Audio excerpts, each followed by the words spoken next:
कहते हैं ना कि अच्छी बातें, अच्छी किताबें और अच्छे लोग जल्दी से समझ में नहीं आते, बहुत दूर तक जाना पड़ता है ये जानने के लिए कि नज़दीक कौन था। तो प्यारे मित्रों, आज हम प्रारंभ करेंगे व्यंजन संधि। कौन सी संधि? व्यंजन संधि।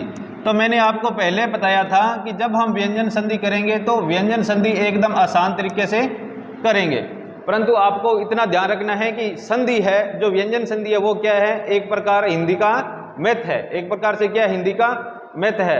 तो जब हम मैथ का कोई सवाल सोल्व करते हैं तो क्या होता है कि पूरा का पूरा फोकस उसमें रखना पड़ता है। तो इसी प्रकार व्यंजन संधि करते समय आप इस पर अपना पूरा फोकस रखें, पूरा ध्यान रखें, तब जाके आपके ये समझ में आएगी। आपसे छोटा सा निवेदन रहेगा कि यदि आप मेरे चैनल पर नए हैं तो मेरे चैनल को सब्सक्राइब कीजिए और जरूरतमंद विद्यार्थियों तक इसको अवश्य पहुंचाइए। तो चलिए प्यारे विद्यार्थियों, देखते हैं नियम नंबर 1। आपको नियम आसानी से याद हो जाएंगे, इसकी ट्रिक भी साथ साथ में हम करते रहेंगे।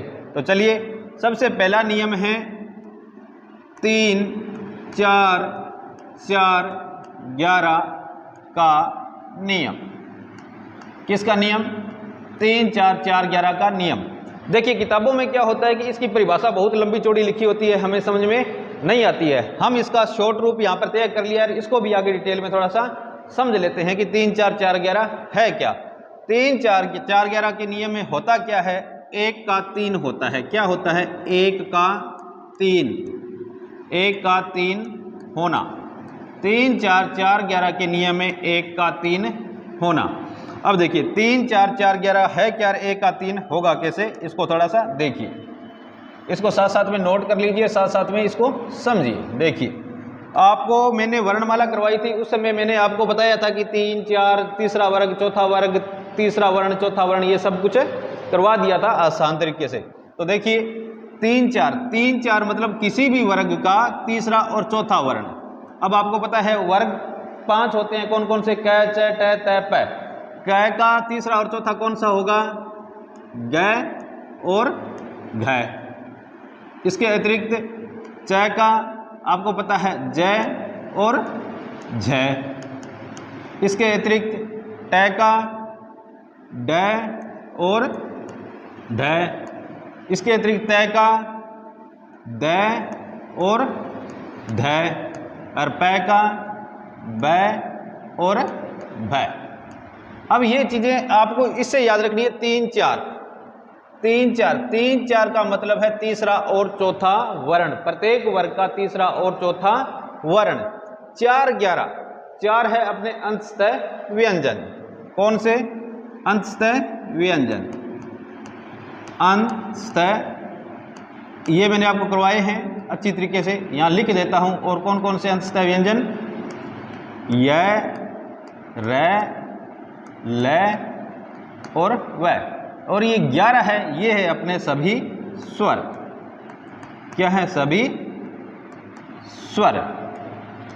अब ये आ जाए प्लस के बाद में, प्लस के बाद, प्लस के बाद ये चीजें आ जाए तो 1 का क्या हो जाएगा? 1 का 3 हो जाएगा। 1 का क्या हो जाएगा? 3 हो जाएगा। कैसे हो जाएगा? देखिए, मैं यहाँ लिख देता हूं 1 का 3। पहले इसको समझेंगे, साथ साथ में इसको लिख लेना। देखिए, इधर क्या होगा? क, च, ट, त, प।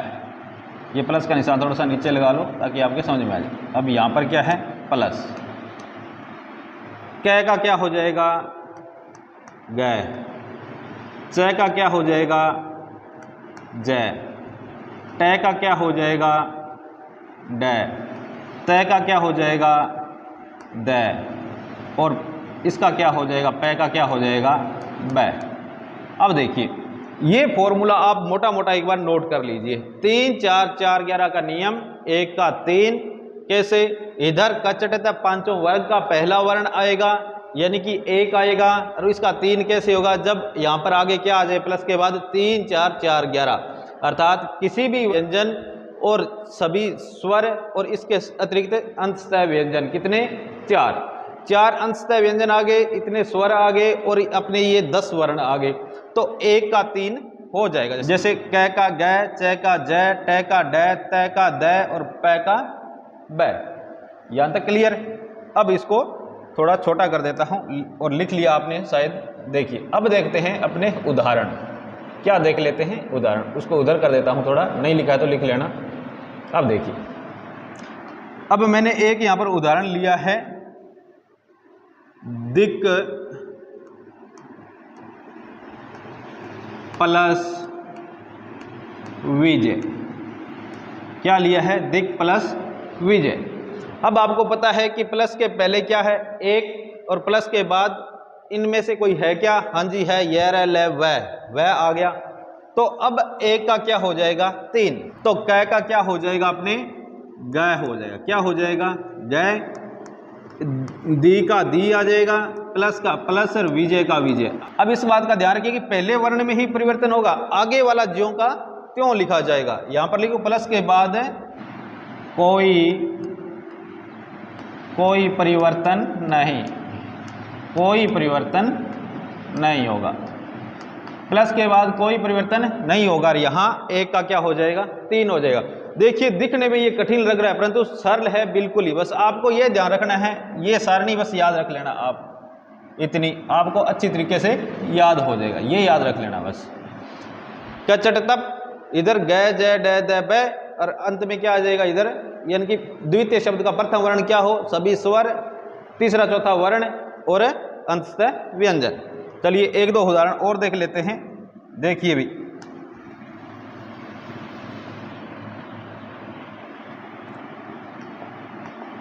इसको पूरा कर लेते हैं पहले। देखो गय का गय आ जाएगा, इधर आ गया दिग, आगे क्या आ जाएगा? विजय। सेम का सेम आ गया। अब आपको पता है कि ये खड़ी पाई का व्यंजन है, इसलिए इसको क्या करेंगे? हल हटा के ये खड़ी पाई भी हटा देंगे। क्या करेंगे? हल हटा के खड़ी पाई भी हटा देंगे। देखिए कैसे, ये हल हटाया, इसका खड़ी पाई भी हटा दी, तो बराबर में क्या लिखेंगे हम? ऐसे लिख देंगे दिग। अब आपको पता है कि ये व्यंजन, कोई भी व्यंजन यहाँ पर अधूरा है तो ये स्वर इसको क्या करता है? पूरा करता है। तो ये आ जाएगा अपना दिग्विजय। आई बात समझ में? इस प्रकार हम संधि विच्छेद करेंगे और इस प्रकार संधि शब्द बनाएंगे। चलिए आगे देखिए एक आधा उदाहरण। उत प्लस योग, उत प्लस योग। तो अब देखिए उत प्लस योग का क्या बनेगा? आप अपना करके देखिए। देखो तय का क्या बन जाएगा? द। तो हम लिखेंगे उद प्लस योग। तो क्या लिख देंगे? उद्योग। ऐसे लिखते हैं। अब आपको पता है हिंदी में हम ऐसे लिखते नहीं है, परंतु बनेगा तो यही, परंतु हिंदी में हम ऐसा लिखते नहीं है। तो कैसे लिखते हैं? ऐसे लिखते हैं। अपने ये लगाया द और इसके पैरों में क्या लगा दिया? यह, और योग, उद्योग। ऐसे लिखते हैं कि नहीं लिखते? अब मैंने संयुक्त व्यंजन जब आपको करवाए थे, संयुक्त वर्ण करवाए थे, तो ये रूप मैंने आपको बताया था। ठीक है, और उदाहरण देख लीजिए। जैसे कठिन सा शब्द देखिए भाई, ताकि आपके समझ में आए कि ऐसे शब्द भी आते हैं। कठिन शब्द कौन सा? जैसे भागवत प्लस भक्ति। कठिन शब्द क्यों कह रहा हूं इसको? जैसे इसका बनाएंगे तो आपको पता है कि ये क्या हो जाएगा? तय का क्या बन जाएगा? द। यहाँ पर ये आधा है, ये भी क्या है? आधा है। तो ये द आधा है, तो इसलिए भय ग व, यहाँ तक तो लिख देंगे सेम। अब आपको पता है द आधा है, तो द अपने ऐसे भी लिख सकते हैं, इसको ऐसे भी लिख सकते हैं। परंतु परीक्षा में कई बार कैसे पूछ लिया जाता है? ऐसा इकट्ठा शब्द दे दिया जाता है, इसके नीचे भय लगा दिया जाता है, आगे कति लिखता दिया था, आगे कति लिख दिया जाता है। तो ये क्या बन गया? भगवत भक्ति बन गया। परंतु ऐसा शब्द, अब इसको क्या संधि विच्छेद करें तो पहली बार अगर आपके सामने ये शब्द आता है तो थोड़ा कंफ्यूज पैदा होता है कि ये इसका क्या संधि विच्छेद होगा। तो इसका संधि विच्छेद इस प्रकार होगा। तो चलिए एक आधा उदाहरण और देख लेते हैं। देखिए भी, जैसे अब कई बार इकट्ठा शब्द दे दिया जाता है ऐसे, तो इसका संधि विच्छेद परीक्षा में पूछ लिया जाता है। अब देखो, अब आपको पता है कि नीचे हल लगा हुआ है तो व्यंजन संधि तो कन्फर्म है, परंतु आगे क्या है? 3 4 4 11 का नियम लग रहा है क्या? हाँ जी, 3 4 प्रत्येक वर्ग का, पहले वर्ग का तीसरा वर्ण आ गया, तो इसका मतलब ये ड है, तो डे 3 है तो 3 का क्या हो जाएगा, 1 हो जाएगा। क्या तो 3 का क्या हो जाएगा, 1 हो जाएगा। कैसे बन जाएगा, 60 प्लस गुण, तो ये इसका संधि शब्द ऐसे टूट जाएगा। तो अगर टूटा हुआ आ जाए तो 1 का 3, इकट्ठा आ जाए तो 3 का 1, इस बात का ध्यान रखना। अब अपना एक नियम समाप्त हो गया। चलिए इसके और उदाहरण भी है, परंतु किताबों में बहुत उदाहरण दिए गए हैं, परंतु अपना यह मेन मोटिव यही है कि अपने को समझ में आना चाहिए। चलिए अब देखिए नंबर 2। नंबर 2 नियम है अपना कक तथ पप स का नियम। लिखिए कख तथ पफ और स का नियम।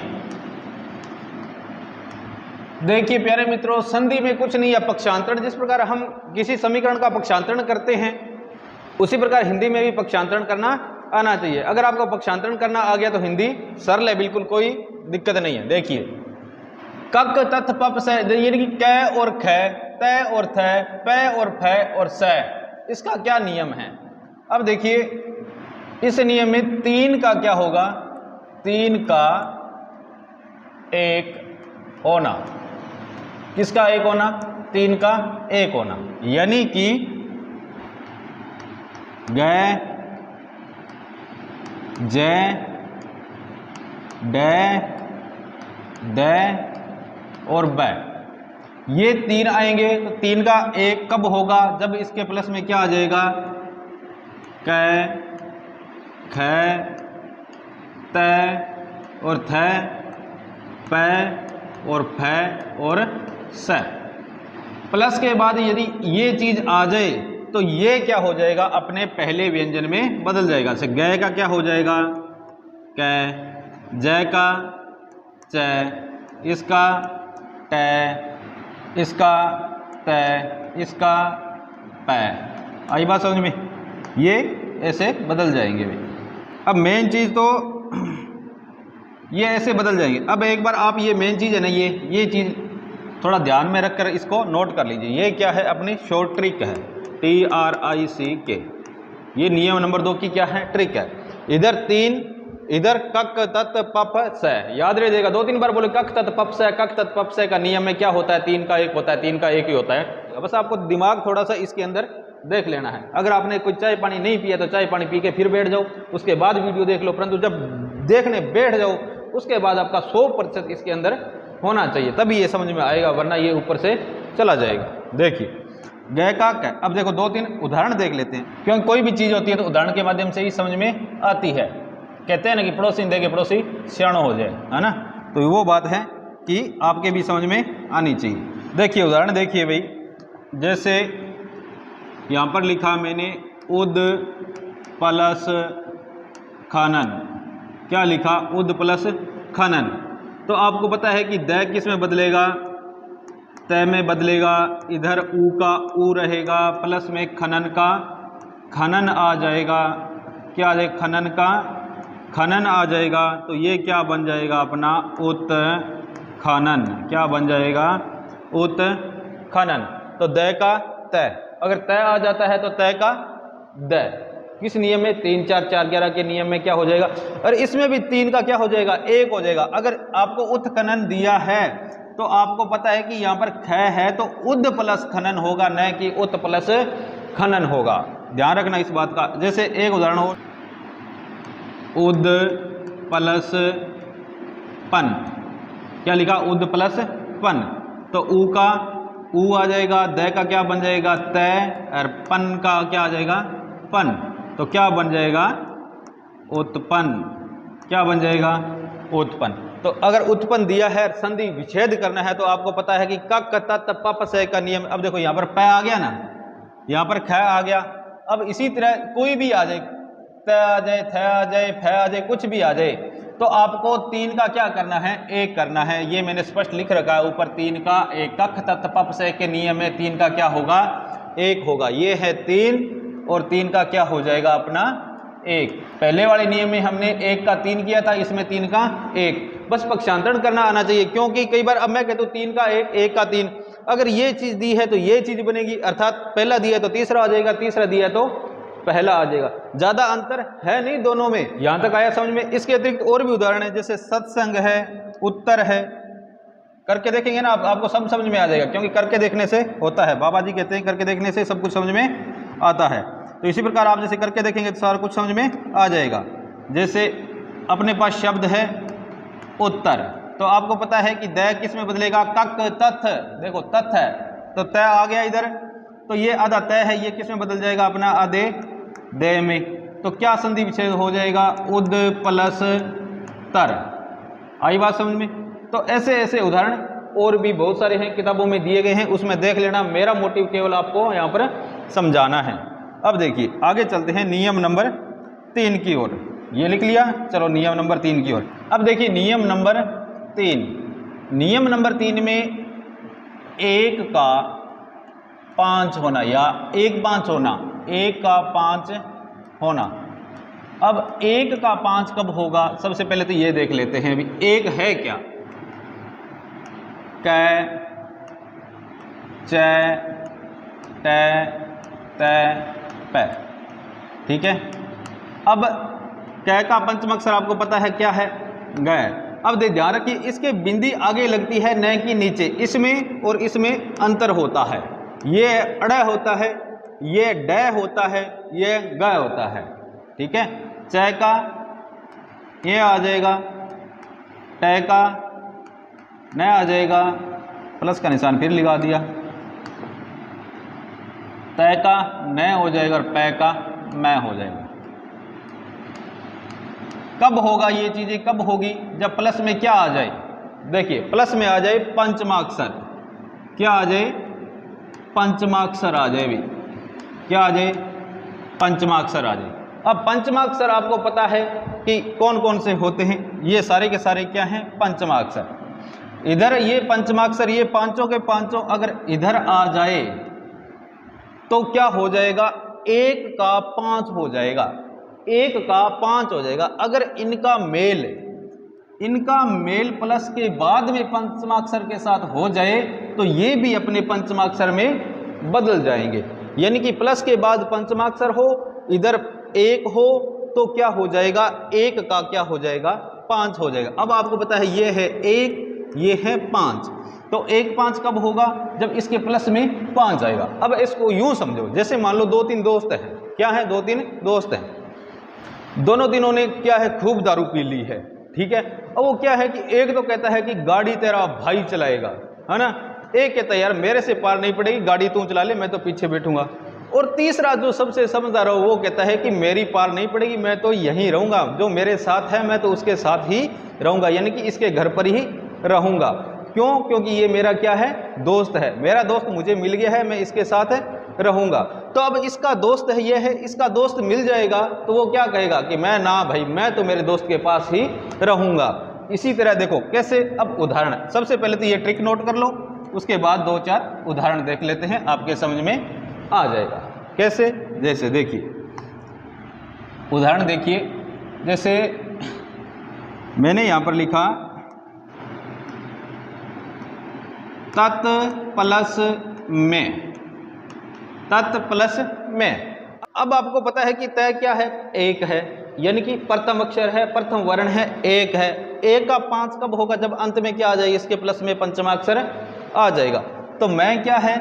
पंचमाक्षर है। तो तय क्या है? पहला वर्ण है। तो तय का क्या हो जाएगा? तय किस में बदलेगा? देखो तय बदलेगा न में, इसके नीचे हलंत लगा लेना भाई। तय किस में बदलेगा? न में। तो तय का इधर तय आ जाएगा, ये तय बदल गया न में, प्लस सेम का सेम में, तो क्या हो जाएगा? तय का तय आ गया, न आपको पता है हम आधा ऐसे लिखते हैं, मैं का में आ जाएगा, तो क्या हो जाएगा? तन में। क्या हो जाएगा? तन में। आई बात समझ में? क्योंकि 1 का क्या हो गया? 5 हो गया। किस कंडीशन में? जब प्लस के बाद में क्या आया? पंचमाक्षर आया, तब तय किस में बदल गया? न में बदल गया। और उदाहरण देखिए, जैसे अब आगे धीरे धीरे उदाहरण करेंगे तभी तो समझ में आएगा ना। लिखिए, देखिए भाई यहाँ पर मैंने लिखा 2 नंबर उदाहरण, उत प्लस नयन, उत प्लस नयन। तो तय का आपको पता है क्या बनेगा, न। ऊ का आ जाएगा ऊ प्लस न प्लस नयन, उन्नयन। क्या बन जाएगा, उन्नयन।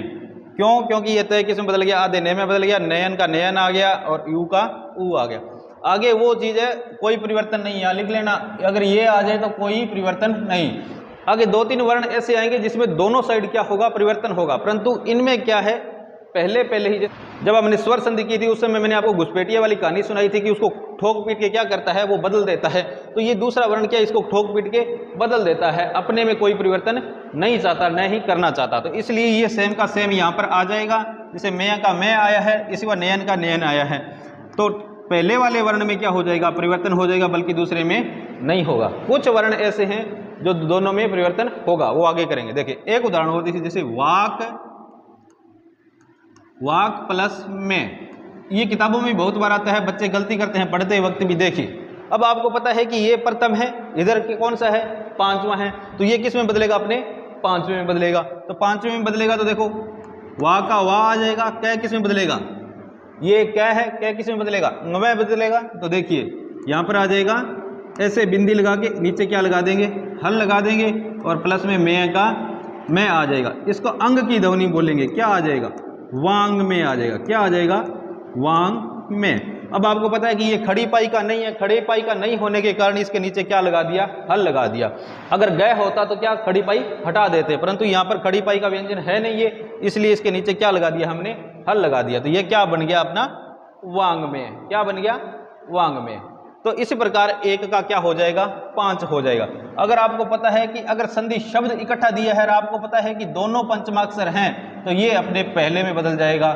ये अब आपको पता है कि ये दोनों क्या हैं, पंचमाक्षर हैं, और संधि शब्द तोड़ेंगे तो ये अपने पहले में चला जाएगा। इसी प्रकार आपको पता है कि ये दोनों जोड़े आगे, इकट्ठे आगे, दोनों 5वें आगे, मित्र मित्र आगे, तो ये अपने पहले में बदल जाएगा, अर्थात किस में बदल जाएगा, तय में बदल जाएगा। इस बात यानी पक्षांतरण करना आना चाहिए। यही बात मैं आपको बार बार कहता हूं कि संधि शब्द दिया है तो आपको पक्षांतरण करना आना चाहिए, ठीक है। अब नंबर अपने नियम हो गए 3। अब चौथा नियम देखिए। चौथे नियम में क्या होगा भाई, जैसे हमने पहला किया था 1 का 3, 1 3 होना, दूसरे में किया था 3 का 1। इसके अतिरिक्त तीसरा नियम हमने किया था, तो तीसरे में किया था 1 का 5, 1 का 5। अब क्या करेंगे, 5 का 1, 5 का क्या करेंगे, 1 करेंगे। इसमें ज़्यादा कन्फ्यूज होने की आवश्यकता है नहीं, आपको पक्षांतरण करना आना चाहिए, ये बात मैं बार बार बोल रहा हूँ। और इसके अतिरिक्त इस नियम में एक थोड़ी सी समस्या है, वो पहले सुलझा देते हैं। देखिए कौन सी है। चौथे नियम में एक तो आएगा अपना पंचमाक्षर, क्या आएगा, पंचमाक्षर, और एक आएगा अनुस्वार। क्या आएगा, अनुस्वार। अब देखिए पंचमाक्षर में भी अब हम लगाते हैं, जैसे ये पंचमाक्षर, यहाँ पर मैंने ये बिंदी लगाई है, तो ये क्या है, पंचमाक्षर है, न कि अनुस्वार। और अनुस्वार भी ऐसे ही लगता है, ऊपर बिंदी लगती है। तो इन दोनों में अंतर क्या है सर, एक दिन मैंने आपको कहा था कि आने वाली क्लासों में इसका अंतर आपको पता। स्पर्श व्यंजन अपने को पता है कितने होते हैं, स्पर्श व्यंजन मैंने आपको बताया था, स्पर्श व्यंजन होते हैं 25। अब हम नंबर 4 जो नियम करेंगे उसमें इसका अंतर अपने को समझ में आसानी से आ जाएगा। तो चलिए करते हैं प्रारंभ। देखिए नंबर 4, नंबर 4 लगा के लिखिए मैं संबंधी नियम। किससे संबंधित नियम, मैं संबंधी नियम, मैं संबंधित नियम। किससे संबंधित नियम, मैं संबंधित नियम। अब देखिए इसमें क्या होगा, m बराबर 5 × 5 प्लस m की स्क्वायर 5, ठीक है। अब सर ये क्या है, मैथ कैसे आ गई बीच में, ये मैथ नहीं है, ये आसान तरीका है, देसी फंडा है, देसी तरीका है समझने का, क्या कि हमारे समझ में आसानी से आ जाए। कैसे, देखिए अब ये क्या कहता है, m बराबर 5 × 5 प्लस m की स्क्वायर 5। अब प्लस से पहले तो क्या आ जाएगा, मैं, क्या आएगा, मैं। और इसके अतिरिक्त अपने 25 जो स्पर्श व्यंजन हैं वो आएंगे। क्या आएंगे, 25 स्पर्श व्यंजन, ठीक है, ठीक है। कहाँ से लेकर के, कैसे लेकर के मैं तक, कैसे लेकर के मैं तक। मैं के आगे 25 स्पर्श व्यंजन आ जाए तो मैं किस में बदल जाएगा, मैं अपने उस संबंधित वर्ण के एक में बदल जाएगा। भाई यहां पर ऊपर लिख लेना कहीं 5 का 1 होना, 5 का 1 होना। अब देखिए घबराइए मत, शांति से बैठिए, चाय पानी पीजिए और उसको देखिए ध्यान से। अब अगर आप इस चीज से भागोगे ना तो आपके समझ में आएगा ही नहीं, बिल्कुल नहीं आएगा। अगर आप बने रहोगे तो आपकी अच्छी चीजें समझ में आ जाएगी और संधि जिंदगी में भी कभी नहीं भूलोगे। देखिए कैसे, कै से लेकर मैं तक 25 वर्ण आ जाए तो अगर पहला वर्ग आया, कै वर्ग का कोई व्यंजन आया तो मैं किस में बदल जाएगा, अंग में बदल जाएगा। ठीक है, च वर्ग का कोई व्यंजन आया, च आया, च वर्ग का कोई भी व्यंजन आया प्लस के बाद में तो ये किस में बदल जाएगा, इसमें बदल जाएगा। प्लस के बाद ट या टे वर्ग का कोई भी व्यंजन आया तो ये किस में बदल जाएगा, मैं ण में बदल जाएगा। प्लस के बाद त आया और ते के अतिरिक्त कोई भी वर्ण आया इस लाइन का तो ये किस में बदल जाएगा, न में बदल जाएगा। और यहां पर प आया और पे के अतिरिक्त कोई भी व्यंजन वर्ण आया तो मैं किस में बदल जाएगा, मैं में बदल जाएगा। अब कैसे, अब ये एक छोटा सा स्क्रीनशॉट ले लो या सारणी बना लो। ठीक है,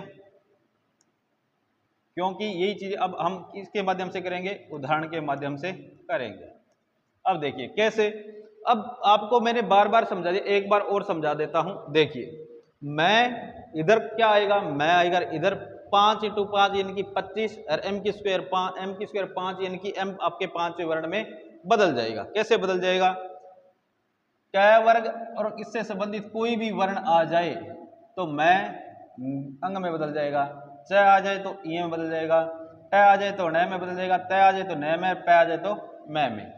ठीक है, यहाँ पर आपको पता है यहाँ पर भी 5 होते हैं, यहाँ पर भी 5 होते हैं, यहाँ पर भी 5 होते हैं, यहाँ पर भी 5 और यहाँ पर भी 5 वर्ण होते हैं। अब इसका एक डायग्राम आपके दिमाग में फिट कर लेना। अब हम देखते हैं इसके उदाहरण। इसके ये तो है सिर्फ और सिर्फ किसके उदाहरण, पंचमाक्षर के। ऊपर पंचमाक्षर अनुस्वार लिखा था मैंने, अब अनुस्वार कब आएगा और ये कब आएगा, चलो उदाहरण के माध्यम से देखते हैं। देखिए भाई, सबसे पहले मैंने यहां पर लिखा सम प्लस गीत, सम प्लस गीत। अब देखो 5 × 5 को मत भूलिए आप, कोई भी वर्ण आ सकता है 25 में से, कोई भी वर्ण आ सकता है 25 में से। ठीक है, अब आपको पता है कि इधर मैं है, सिर्फ इधर मैं संबंधी नियम है, ध्यान रखना। इधर सिर्फ और सिर्फ क्या आएगा, मैं आएगा और इधर कोई भी वर्ण आ सकता है 25 में से। किस में से, 25 में से। अब आपको पता है कि ग आ गया, यहां पर क्या आ गया, ग आ गया, तो ग का पंचमाक्षर क्या है, अंग। क्या है, अंग है। तो यह मैं किस में बदल जाएगा, इस अंग में बदल जाएगा। किस में बदल जाएगा, इस अंग में बदल जाएगा। अब कैसे लिखेंगे इसको, ऐसे लिखेंगे स ग, इसमें कोई परिवर्तित नहीं होगा, सामने वाले में संगीत। क्या बनेंगे, संगीत। क्या बना, संगीत।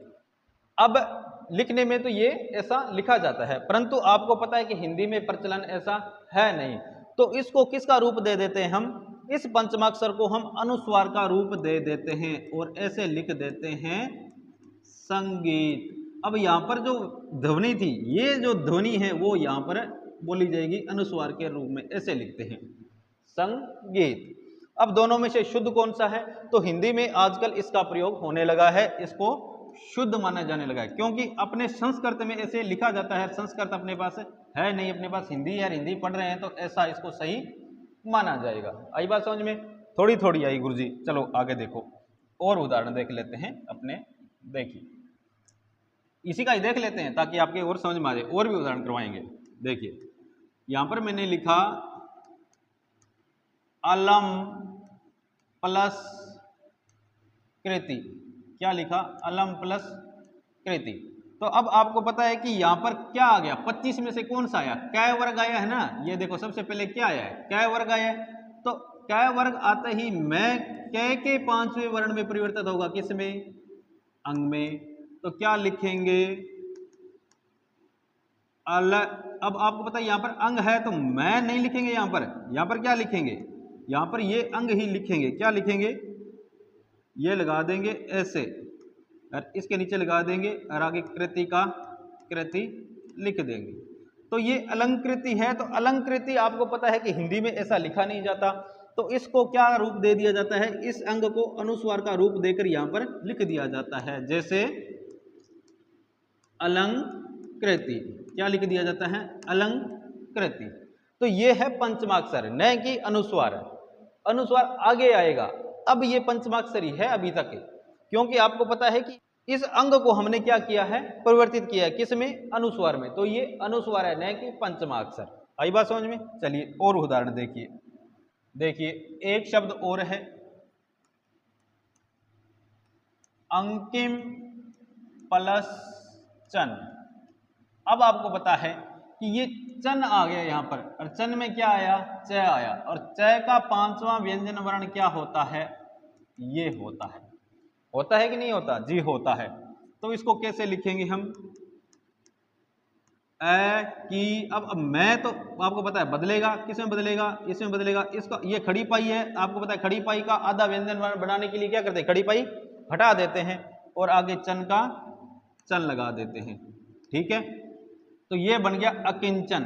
क्या बन गया, अकिंचन। परंतु ये संस्कृत का रूप है, अपने पढ़ रहे हैं हिंदी, तो इसको क्या करेंगे हम, अनुस्वार का रूप दे देंगे और क्या लिखेंगे, अकिंचन। क्या लिखेंगे, अकिंचन। तो अब आपको पता है कि इधर च है और च के बाद भी यहां पर क्या लगा है, अनुस्वार लगा है। तो ये अनुस्वार ना होकर के क्या है, पंचमा अक्षर है। कौन सा अक्षर है, पांचवा अक्षर है। ठीक है, आगे एक आधा उदाहरण और देखिए। आपने कै का देख लिया, कै वर्ग का देख लिया, च वर्ग का देख लिया, और देख लेते हैं, एक एक देख लेते हैं, और बाकी आप समझदार हैं, आप समझ जाएंगे। देखिए मैंने यहां पर लिखा दम प्लस ड। क्या लिखा, दम प्लस ड। तो ड का पांचवा वर्ण क्या होगा, द का पंचमाक्षर पंचवा वर्ण ये होगा, और इसको हम लिखेंगे आधा। आधा लिखने के लिए आपको पता है कि खड़ी पाई को क्या कर देते हैं, हटा देते हैं। तो यहाँ पर द का द, मैं आपका पंचमाक्षर यह मैं आधा है, ध्यान रखना मैं क्या है, आधा है, तो न भी क्या आ जाएगा, आधा आएगा, और ड का क्या लगा देंगे, ड। तो क्या बन जाएगा, दंड। आई बात समझ में। तो इसको हम ऐसे भी लिख सकते हैं। क्या लिख सकते हैं, अपने किताबों में ऐसे लिखा देखा है, क्या देखा है, ऐसे अनुस्वार लगा हुआ दंड, ऐसे लिखते हैं ना। तो इसका मतलब ये क्या है, अनुस्वार नहीं है, ये क्या है, ये पंचमाक्षर है, ये वाला पंचमाक्षर है, ये इस द पर लगा है ना जो, ये पंचमाक्षर है, दंड। ऐसे भी कई जगह लिखा होता है, ये ऐसे भी लिखा होता है, परंतु हिंदी में ये शुद्ध होता है। आई बात समझ में। क्यों, ये किससे संबंधित नियम कर रहे हैं हम, मैं संबंधित नियम कर रहे हैं। एक उदाहरण और देखिए, सम प्लस मति। सम प्लस मति। तो अब आपको पता है कि मैं का पंचमाक्षर क्या होगा, मैं वाली लाइन में पंचमाक्षर क्या आता है, मैं ही आता है। तो मैं आधा है तो सेम का सेम ही आ जाएगा, बदलने की आवश्यकता है नहीं। सम प्लस मति, सम्मति। नहीं समझ में आया।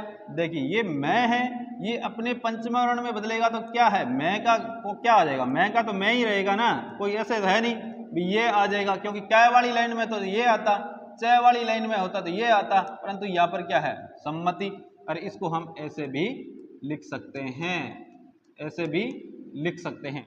अब सभी का कर लिया, शायद एक रह गया, नए का रह गया। नए का और देख लेते हैं। देखिए भाई नए का क्या लिखे, जैसे सम प्लस देश, सम प्लस देश ये लिखा।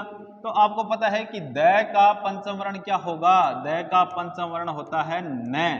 तो क्या लिखेंगे, संदेश। क्या लिखेंगे, संदेश, ऐसे लिखते हैं। और इसको हिंदी में ऐसे भी लिखा जाता है, संदेश। आई बात समझ में। यहां तक तो रही अपने सिर्फ और सिर्फ पंचमाक्षर की बात। किसकी बात, पंचमाक्षर की बात। बोर मत हो, मैं आपको कहानी सुनाता हूं एक छोटी सी। बोर होने से ये चीजें समझ में नहीं आती। कैसे, आपका मन है ना वो भटक रहा है, कभी इधर भाग रहा है, कभी उधर भाग रहा है, कभी किधर कभी किधर, यानी कि मन बस में है नहीं। मन बड़ा चंचल होता है, स्थिर रहता ही नहीं है। ठीक है, तो इसको समझने के लिए एक छोटी सी कहानी सुनाता हूं। एक गुरुजी थे, क्या थे, एक गुरुजी थे, उसके 3 शिष्य थे। कितने शिष्य थे, 3। ये संधि याद करने के लिए आपको बता रहा हूं मैं, भी संधि याद किस प्रकार होगी। गुरुजी थे, 3 शिष्य थे। तो तीनों ने सर से क्या की, शिक्षा ग्रहण की। क्या की, शिक्षा ग्रहण की। और शिक्षा ग्रहण करने के बाद में गुरुजी ने कहा कि मैं आपकी एक परीक्षा लूंगा। क्या लूंगा, परीक्षा लूंगा। तो पहले समय में ऐसा ही होता था, जब गुरुजी के द्वारा शिक्षा ग्रहण करवा दी जाती थी तो उसके बाद क्या होता था कि वो उनसे गुरु दक्षिणा के रूप में अंतिम परीक्षा लिया करते थे कि मेरे द्वारा दी गई शिक्षा संपूर्ण हुई या नहीं हुई। तो होता क्या है कि गुरुजी एक बकरी लाते हैं। क्या लाते हैं? बकरी लाते हैं। और तीनों शिष्यों को कहते हैं बार बार, पहले का नंबर आता है, दूसरे का और तीसरे का, कि आप ऐसे करो, इस बकरी को जिस दिन दबा दोगे अर्थात इसका पेट भर जाएगा ना, उस दिन मैं मान लूंगा कि आपकी शिक्षा पूर्ण हो गई। तो पहले शिष्य ने कहा गुरुजी आप बड़ी बात कही थे, मैं बकरी अब दबा लूंगा, हमारा घास घणो ही है। वो बकरी ले गया। बकरी ले जाने के बाद में उसको हरी हरी घास खिलाई, खूब घास खिलाई। तो बकरी का मन क्या होता है? चंचल होता है। वाह हर जगह मुंह मारे ही मारे है, चाहे बिन कितनी दपा दो भी बाद में वाह मुंह मारे बिना रह कोने। तो जिया वो शिष्य बकरी दपा गया अच्छी तरह, आपकी हरी हरी घास खिला के वो ले गए, आयो कर ले गुरुजी मैं बकरी दपा ले। तो गुरुजी ने क्या किया कि एक हरा पत्ता उस बकरी के सामने रखा कि ये ले खा। तो बकरी खा गई पत्ता। तो गुरुजी ने बोला भी ये देख तेरी शिक्षा अभी तक पूर्ण नहीं हुई, बकरी दबा के कौन ले तू, जब दिन बकरी दाप जाएगी तेरू 20 दिन में मान लूंगा कि शिक्षा तेरी पूरी होगी। ऐसा ही गुरुजी ने दूसरे शिष्य से कहा। दूसरा शिष्य बेचारा सुबह जल्दी आया और जल्दी आते ही बकरी को खोल के ले गया और शाम तक बकरी को चराया। बकरी को चराया, हरी हरी घास, हरी हरी दूब, अच्छा खाना खिलाया बकरी को। बकरी एकदम, बकरी को पेट या पटू पटू हो गया दाप के भी, अब बकरी के पेट में की कौन ना उड़े। और वो गुरुजांगन जिया ही ले गए। गुरुजी का तो वही काम, पत्ता दिया, बकरी खा गई। पत्ता खाने के बाद वो शिष्य बोला गुरुजी मैं तो इन दिन का लगे दबान खाता रहा था, पेट को पटने तैयार होगी, पेट में की नावड़ा को नहीं, आप फिर भी मुंह मारे बिना को रहेंगे कोई इलाज के? इलाज मुझे नहीं पता, आप ही करोगे इलाज। जिस दिन बकरी को दबा दोगे उस शिष्य की शिक्षा क्या हो जाएगी? पूर्ण हो जाएगी। अब नंबर आता है तीसरे शिष्य का।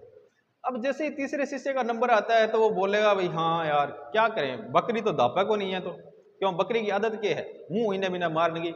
जिस प्रकार आपका मन ये संधि पढ़ते वक्त चंचल होता है, इधर उधर भागता रहता है, तो आपको तीसरे शिष्य ने जो उपाय किया वही उपाय आपको करना है, तब ये संधि समझ में आएगी।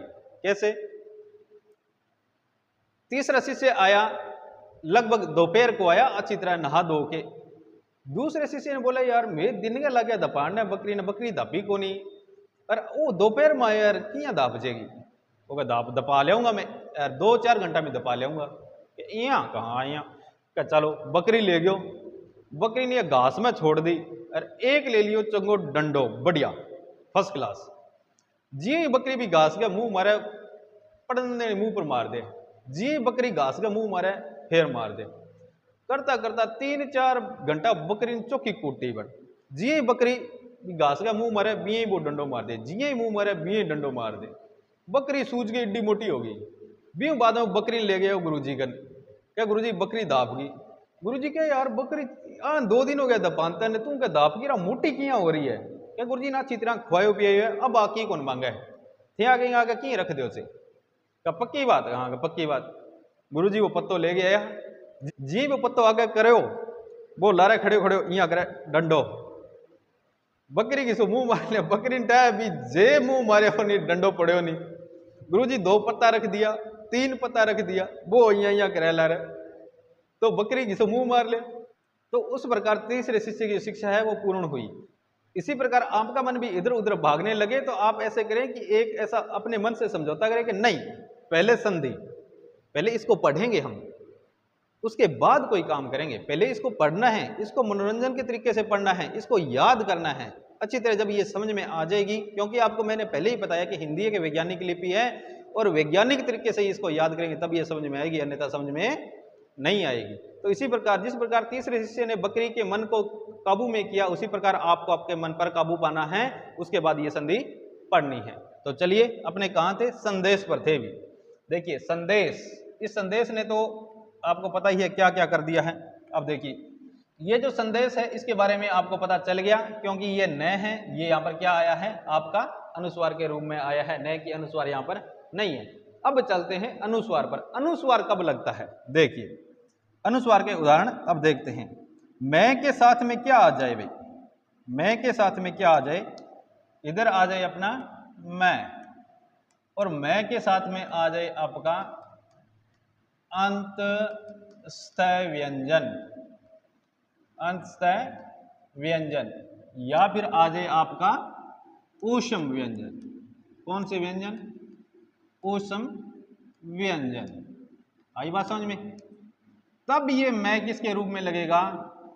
तब ये मैं बदलेगा अनुस्वार में। आई बात समझ में? तब ये मैं किस में बदलेगा?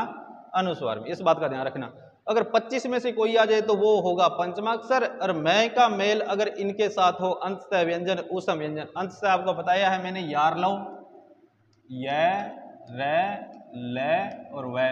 आई बात समझ में? और ये है अपने चार कौन कौन से? तालु श सलजम, स षटकोण, स सलेटी और है हिरण।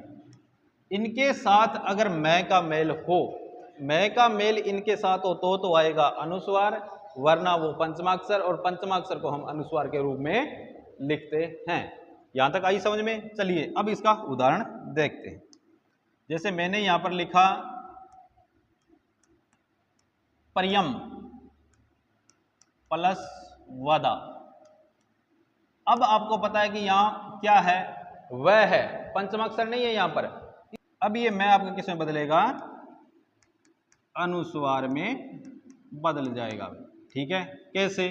अब देखो, अब यहां पर हम क्या लगाएंगे? अनुस्वार लगाएंगे, प्रियम वदा।